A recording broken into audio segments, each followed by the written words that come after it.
Hi everybody, if you haven't met me yet, my name is Sherry, obviously from Home Instead. I wanted to take a couple of minutes to talk to you about proper documentation. As all of you know, it's your responsibility to document correctly.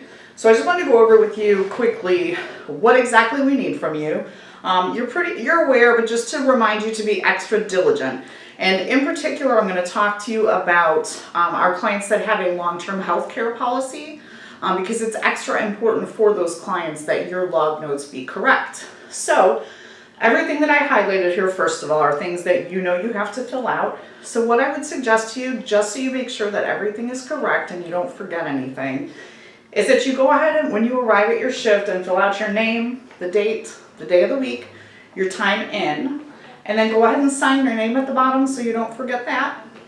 And then you can see I drew this blue square. I hope you can see that. If you can refrain from writing on the outside edges and try to keep it looking really professional, remembering that an insurance company or a nurse or a family member, we want to make our notes look neat and professional. The other thing is, so how this works is we collect these log notes, I fax them over to the insurance company, and then they review them. In 10 to 14 days, then the family will receive payment for them. And what happens is if there's missing information, I don't find that out until the client calls me, and then I have to pull the file, find out what's missing, and then call you all and get you to come into the office to fix whatever's wrong. And then I have to resubmit it to the insurance company, and then it's a period of time before the family members get paid. So the family members can get really frustrated, as you can imagine, if they're not getting timely payments. So if you can pay extra attention to the things that I go over with you. And then the rows here, where you put the little check marks for everything, make sure you do put a check mark there for things that you're helping your client with. And I wanted to explain also that unless your client is able to do that entire thing by themselves, you can go ahead and check that box that you've assisted them.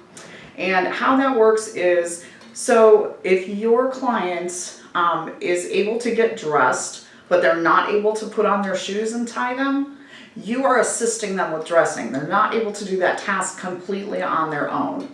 And that's just how it works with the insurance. So you can go ahead and check that box that you assisted them with dressing legitimately, and that helps to make sure that our clients do get reimbursed for the services that we provide.